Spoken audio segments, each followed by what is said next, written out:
Nuestro primer invitado es Óscar Moctezuma. Él es fundador y director de Naturalia. Él es Ashoka Fellow y además es miembro activo de la Unión de Grupos Ambientalistas de México. Coordinó el documental México al encuentro con su naturaleza, la selva baja caducifolia, y fue productor ejecutivo del cortometraje El último aullido del lobo mexicano. Asimismo, ha ganado múltiples reconocimientos por su labor proambiental y el más reciente fue su trayectoria de más de 30 años en la protección y conservación de especies mexicanas en peligro de extinción en el cuarto Congreso Internacional de Comportamiento Animal. Muchas gracias, Óscar, por tu presencia el día de hoy. Y pues sin más, quiero presentarles a la primera estudiante que nos va a plantear la primera pregunta para iniciar este diálogo. Ella es Andrea Estrada, estudiante de Ingeniería de Innovación y Desarrollo, y fue seleccionada para el Campamento de las Naciones Unidas sobre el ODS 13, que es de cambio climático. Andrea, te invito a plantear nuestra primera pregunta para los invitados. Hola, buenas tardes. Yo quisiera saber, nosotros como ciudadanos, ¿qué es lo más importante a tomar en cuenta entre la pandemia del COVID-19 y el cambio climático? Es decir, ¿cómo se relacionan? Bueno, a mí me parece que es muy importante, digamos, asumir que esta pandemia, por un lado, es parte de los efectos palpables, muy palpables ya, de cómo este desarrollo que ha seguido la humanidad, pues con un gran impacto en la ecología planetaria, está teniendo consecuencias adversas, que en este caso pues están poniendo, digamos, son una amenaza para la salud humana y también muy serio impacto para la economía. Perdón, esto es desde nuestro punto de vista una señal de que estamos en un proceso que nos puede llevar a un colapso ambiental. Y esto es algo que la mayoría de la gente no asocia con pues nuestra vida, nuestros hábitos cotidianos. Tenemos que, por ejemplo, hay una serie de señales de alarma que la comunidad ambientalista y científica mundial ha presentado a consideración principalmente de los gobiernos, pero que han sido mayormente ignorados o no han sido atendidos en la medida en lo que debe de ser. Nosotros pensamos, por ejemplo, que este tema del calentamiento global, a diferencia de la pandemia, pues es una amenaza que puede llegar a un punto irreversible. Ahora estamos hablando de que la pandemia pues digamos, un efecto de todo esto que tiene o que pudiera tener una manera de controlarse. Se está investigando para obtener una vacuna, hay ciertos protocolos ya de nuevas conductas que nos permiten pues regresar a lo que hemos llamado la nueva normalidad, que es una forma diferente, ¿verdad? Pero solo por reflexionar, el virus de esta pandemia proviene del abuso, la intromisión y el uso excesivo que hemos hecho de la fauna silvestre. Y esta actividad o esta presión que hemos ejercido en la fauna silvestre en particular, pues ha desatado varias epidemias y pandemias en los últimos años. Y para darnos una idea, existen más de 1 millón de virus diferentes en los vertebrados del planeta en fauna silvestre que tienen potencial de hacer lo mismo que hizo ahora el virus del SARS-CoV-2, es decir, saltar a la especie humana y crear pandemias que pueden ser tan o más terribles como la que estamos viviendo. Este es un claro ejemplo, pero en el caso del cambio climático, si seguimos incrementando las emisiones de gases de efecto invernadero, la temperatura puede llegar a un punto en el que será, digamos, iniciará este proceso de autoalimentación que llevará a un aumento pues ya irreversible, un aumento que provocará el deshielo de los polos, sequías, un desastre climático y por supuesto hambrunas, todo tipo de conflictos sociales y políticos que pues que presagian un colapso de la civilización humana. Hay ahí hay una serie de estimaciones de posibles escenarios y tiempos que podemos vivir de seguir este proceso o de no atenderlo de una manera seria. Entonces me parece que podemos pues aprender hoy en día de la pandemia del COVID-19, podemos aprender que todas estas alarmas y todas estas llamadas de atención que han venido de la comunidad científica y ambientalistas no son inventos, son reales y delimitan o delinean una amenaza que es importante para, digamos, de gran magnitud para la especie humana. Creo que con eso podríamos hacer esta reflexión. A continuación, esta pregunta la va a plantear Amberly Sandoval. Ella es estudiante de Ingeniería en Biotecnología. Bienvenida, Amberly, y te escuchamos. Hola, buenas tardes. Una pregunta que tengo yo y que considero muy importante es, ¿qué leyes actuales en México sí se ejecutan y o aplican que dan respuesta a la crisis climática? Bueno, yo quiero contestar desde nuestra experiencia personal. Creo que las leyes son importantes, son el marco de regulación de nuestras conductas, de nuestras actividades, pero es muy importante, digamos, que haya un Estado de Derecho que garantice que estas leyes se apliquen, que se observen y que todo se desarrolle en el marco de esa legalidad. Desgraciadamente estamos viviendo un momento en el que la ideología, estoy hablando de México, la ideología política se está, pues digamos, está imperando sobre el Estado de Derecho. Y a pesar de que tenemos muy buenas leyes, la Ley General del Cambio Climático, la ley de transición energética, la ley de aprovechamiento de energías renovables y el financiamiento de la transición energética, desde luego la Ley General del Equilibrio Ecológico y Protección al Ambiente. Son instrumentos que hemos desarrollado con el paso del tiempo para atender el tema climático.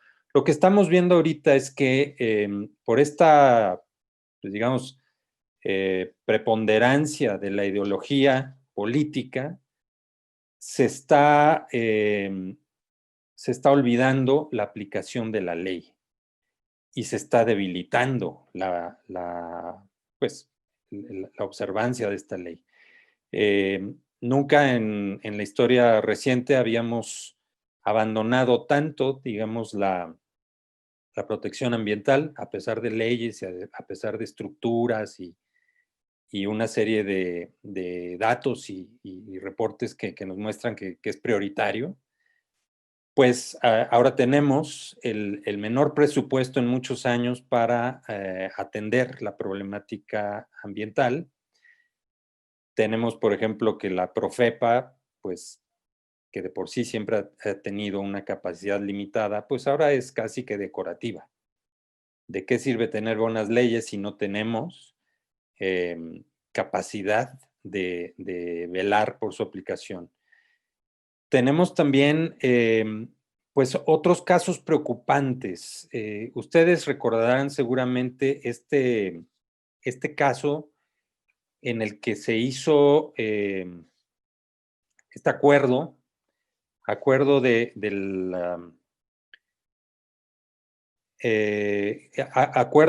CENACE, el Centro Nacional de Control de Energía, para controlar las energías renovables, con el argumento de la intermitencia para el suministro de energía eléctrica durante esta pandemia. En realidad, este acuerdo pues, resultó ser pues, más bien una estrategia para privilegiar la producción de energía eléctrica por la estructura gubernamental, en este caso la Comisión Federal de Electricidad, a través de las instalaciones de la Comisión Federal de Electricidad y también por la, pues por la política energética que en esta administración está privilegiando el uso de combustibles fósiles, la extracción y el uso de combustibles fósiles para la producción de energía eléctrica. Entonces tenemos ahí una situación, pues también quizá inédita, en la que la estructura de gobierno creada a través de muchos años para velar por la aplicación de las leyes, para velar por la observancia de los criterios y los acuerdos que nos permiten pues cumplir con objetivos nacionales y mundiales a los que nos comprometimos, el Acuerdo de París, la determinación de emisiones nacionales, etcétera, pues están en la práctica sirviendo para convalidar pues, la violación a la legislación. Se están haciendo cosas que pues ignoran lo que dicen nuestras propias leyes con el fin de efectivamente darle un giro a la política energética nacional para abandonar las energías renovables y privilegiar las energías fósiles. Entonces, yo creo que ahí hay una situación muy, muy delicada que además debemos de atender. Yo creo que todos ustedes saben, por ejemplo, que una serie de demandas en contra de este acuerdo, que en muchos casos se han ganado, una serie de amparos que se han ganado por la vía legal, pero también estamos viendo que ahora el ganar los amparos no significa pues regresar a lo que se, digamos, se tenía antes o lo que señalan nuestras leyes. Nosotros hemos sabido de primera mano que dentro de la estructura de gobierno que es encargada de hacer, por ejemplo, los trámites para que todas estas empresas de energías renovables echen a andar nuevos proyectos, hagan inversiones, todo esto que permitiría ir reduciendo la dependencia de los combustibles fósiles, pues ahora se han vuelto trámites eternos que en la práctica tienen paralizado el sector. De nada sirve ganar un amparo si a la hora de instrumentar las acciones, pues esto no sirve de nada. Se hace por la vía de la ilegalidad, son estrategias tramposas, diría yo, para finalmente salirse con la suya. Esto es algo que como sociedad pues no debemos de permitir, debemos de denunciar y debemos sobre todo ser muy críticos y estar muy atentos porque lo que se está jugando no es menor. Estamos hablando de la posibilidad de enfrentar el cambio climático y estamos hablando de un periodo de acciones contundentes muy limitado, una ventana de oportunidad muy limitada. Si hacemos trampa, si tenemos estas ideas arcaicas, si incumplimos compromisos nacionales e internacionales, pues simple y sencillamente nos estamos ahorcando nosotros mismos. Por eso, desde mi punto de vista, pues las leyes son una cosa, pero el Estado de Derecho es lo más importante. Bueno, esta pregunta la va a plantear un estudiante de finanzas, precisamente ahorita que mencionabas finanzas. Él es Enrique Aguilar y también él es director de finanzas del grupo estudiantil Ecologic aquí en el TEC Campus Guadalajara. Te escuchamos, Enrique. Hola, buenas tardes. Mi pregunta es la siguiente. ¿Qué acciones consideran que son las más urgentes o prioritarias a tomar como jóvenes universitarios? Bueno, creo que es una pregunta muy, muy importante y que tiene que ver mucho con lo que todos, no solamente los estudiantes, sino todos los ciudadanos del planeta debemos de hacer. Aquí tenemos una situación que es, pues es muy, muy importante de destacar. Tenemos, por primera vez quizá en la historia de la humanidad, tenemos un plazo límite para evitar lo que decía yo, que es el colapso ambiental. De tal manera que lo primero que todos tenemos que hacer es llegar a un nivel de conciencia que nos permita entender qué significa esto y relacionarlo con nuestros hábitos y conductas cotidianas.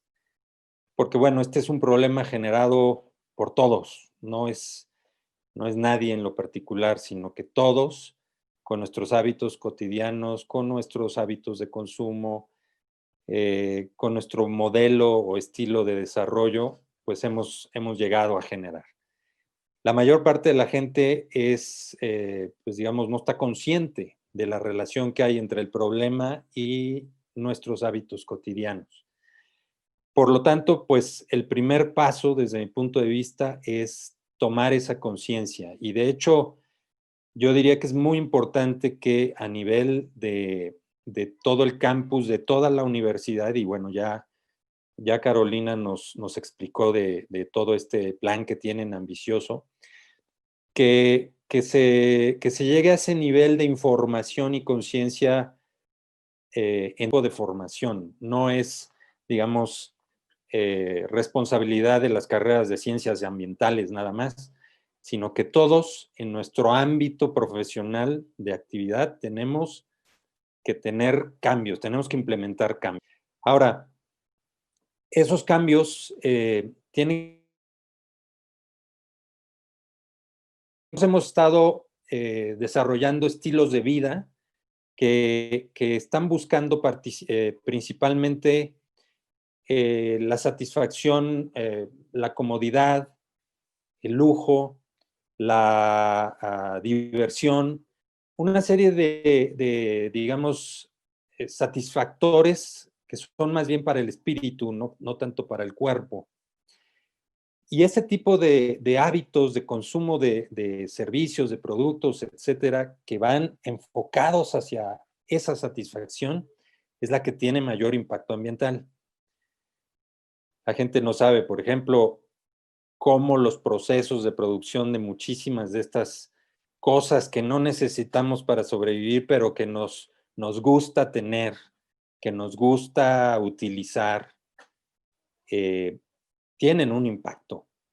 Emiten gases de efecto invernadero, se extraen recursos naturales, se utiliza agua, contaminan, etcétera, etcétera. El impacto es claro, pero si la gente no lo sabe, no va a limitar el uso de esas cosas. Por otro lado, tenemos que desarrollar tantas alternativas, digamos, amigables con el ambiente como sea posible. Hay muchas cosas que son un verdadero reto, ¿no? O sea, hablamos, por ejemplo, de que estamos en la era del plástico, precisamente porque el plástico ha venido a inundar todos los aspectos de nuestra vida. El plástico está presente en absolutamente toda nuestra vida. Aquí está presente el plástico, está en todos lados. Y muchas veces no tenemos forma de prescindir del plástico. El plástico pudiera estar estigmatizado, desde luego, porque no sé si ustedes sepan, pero el plástico no surgió como un material desechable. No era la intención original cuando se creó que fuera un material desechable. Sin embargo, resultó tan cómodo, tan económico, y había tal desconexión entre el uso y el efecto ambiental, que se fue extendiendo esta idea, por ejemplo, de los materiales desechables, principalmente el plástico. Entonces, hay cantidad de cosas que debemos abandonar y que, sin embargo, no tenemos la alternativa todavía. Entonces, yo creo que justamente los estudiantes deben de crear digamos, tener una conciencia al respecto para buscar que su trabajo, su formación, su capacidad, sus conocimientos se pudieran enfocar hacia esas necesidades que hoy son urgentes. Y sobre todo, hacerlo en un periodo, pues lo más pronto, lo más rápido posible. Porque como dije yo al principio, estamos contra reloj. Hay estimaciones que dicen que tenemos 10, 15 años antes de llegar a un punto irreversible. Entonces, realmente no es algo que podamos tomarnos a la ligera o hacerlo lentamente, ¿no? Es un poco las ideas que yo creo. Desde luego, esta pregunta, hay una serie de acciones, digamos, que yo considero que se pueden implementar a nivel de todo pues la universidad, de todo el campus, de toda la institución. Por ejemplo, una de las cosas es que debemos de buscar el uso de energías limpias lo más posible. No estoy seguro de haber visto eso en los planes que nos presentaba Carolina, pero ahora es algo que está ya accesible, ¿no? O a lo mejor ya lo tienen y por eso no lo mencionaba, pero que la energía sea energía solar, energía eólica principalmente. Es un mito esto de la intermitencia que quiere argumentar el gobierno para decir que no podemos realmente depender de las energías renovables. En Europa hay países que tienen, pues ya están rompiendo récords de días dependiendo exclusivamente de energías renovables y no han tenido absolutamente ningún problema, ¿no? Entonces, ese tipo de cosas yo creo que se pueden hacer. La selección de materiales, la búsqueda pues al mismo tiempo, materiales que sean amigables, pero que también sean reciclados y reciclables. Ya nos hablaban, por ejemplo, de esto de la composta y todo eso. Todos estos eventos, estos estímulos para transmitir la información, para incentivar el desarrollo de alternativas y también, ¿por qué no?, para reconocer las aportaciones personales, grupales, institucionales a toda esta lucha ambiental. Déjenme decirles que México es uno de los países que como sociedad tiene más abandonada la causa ambiental. En general, la gente tiene un poco la percepción de que es como una obligación del gobierno y de unos cuantos locos hippies trasnochados ambientalistas que nos dedicamos a eso. Somos los que cargamos en los hombros la responsabilidad de salvar el planeta y pues obviamente es imposible. Es un reto para toda la sociedad. Por eso me parece importante hacer esto. Gracias, Oscar, por todas esas acciones y además consejos claros. Y para cerrar el diálogo, quiero yo hacerles una pregunta que tiene que ver con, pues, para mí ustedes dos son como también soñadores, ¿no? Y que creen que estos cambios, a pesar de que tienen un límite de tiempo, como ya decían, y también son profundos hacia cada persona y también colectivos que te necesitan de muchas manos, de todas las manos. ¿Dónde ven ustedes de manera personal esa esperanza, ¿no? Donde sí vamos a poder cambiar lo que es importante y ¿cómo lo visualizan ustedes, ¿no? O sea, ¿de dónde también se agarran ustedes todos los días para seguir haciendo lo que hacen? Y bueno, este mensaje también sería el de despedida, pues de ustedes, ¿no? Desde su parte. Entonces, ¿qué nos pueden compartir? Bueno, yo comenzaría diciendo que estamos en un nivel de amenaza, pero no podemos luchar desde la desesperanza o desde la derrota.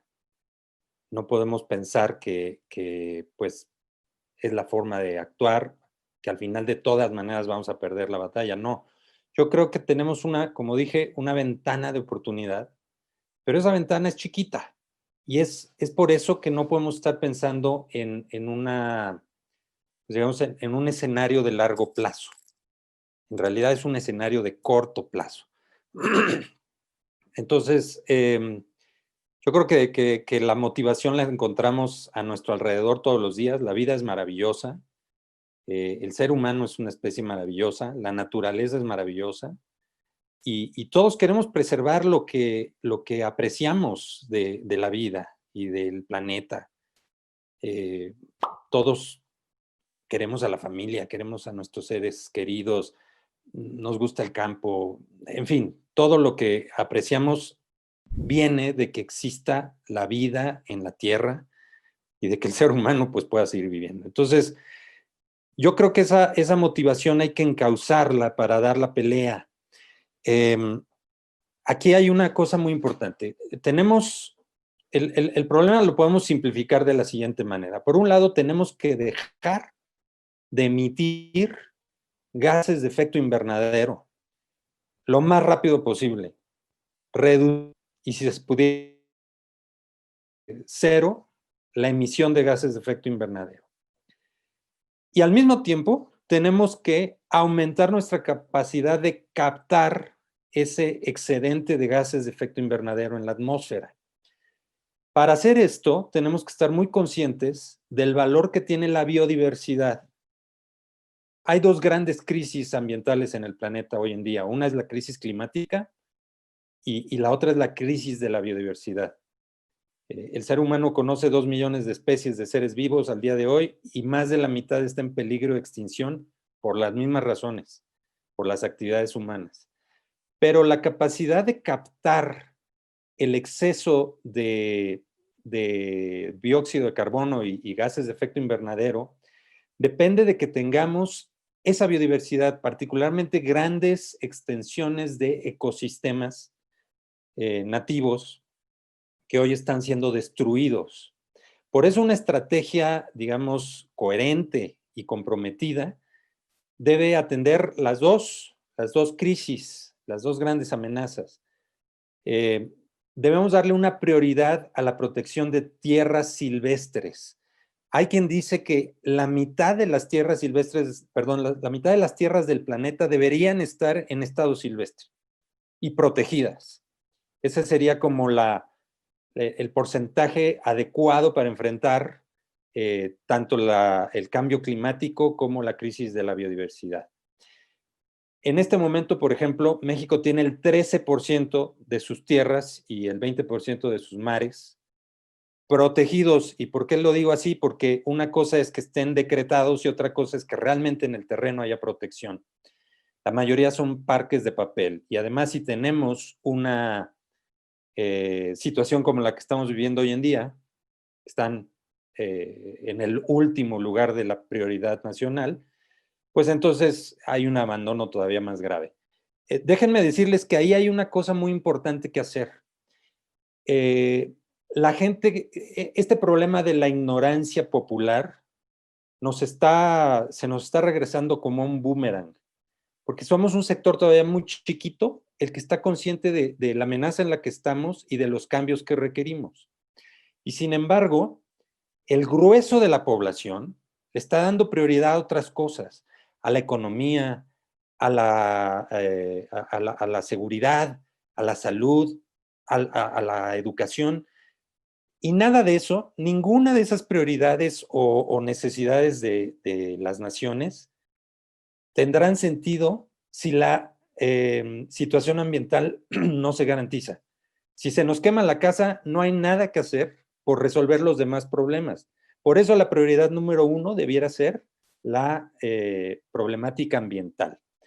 Pero para eso, la sociedad se los tiene que demandar a los políticos, a los gobernantes. Tenemos una sociedad, pues, que es ignorante también, que no está consciente, y entonces estamos eligiendo gobernantes iguales, ignorantes, inconscientes, irresponsables, que ¿qué están haciendo? Están comprometiendo nuestro futuro y nos están acortando el lapso de viabilidad que tenemos. Lo vemos clarísimo en México, o sea, ya dimos 20 pasos para atrás con el cambio en la política energética. En lugar de estar promoviendo la política de energías renovables, estamos regresando al petróleo y al carbón. y construyendo refinerías y termoeléctricas y este tipo de cosas. Bueno, yo creo que de nosotros depende, o sea, no debemos nada más quedarnos en una esfera personal, sino que tenemos que, digamos, expandir nuestra capacidad de pues, influir en otras conciencias, en otras personas, para que esto se corrija lo más pronto posible. Porque créanme que, pues de nada sirve tener esperanza si te la echan para abajo con este tipo de cosas que tú como individuo no puedes corregir. Lo podemos corregir como sociedad, pero para eso necesitamos ponernos las pilas, como dicen. Ojalá que eso... Yo sí soy optimista. Yo sí creo que podemos llegar en esos 15 años a detener el colapso ambiental, pero también soy realista. Veo que vamos muy tarde y por eso incluso me entusiasma tanto participar en este tipo de eventos, porque veo a los jóvenes, los veo comprometidos, los veo preocupados y creo que ellos tienen en sus manos su gran parte de la capacidad de cambio. Así es que felicidades por eso. Muchas gracias, Oscar, y nosotros también creemos mucho en ellos.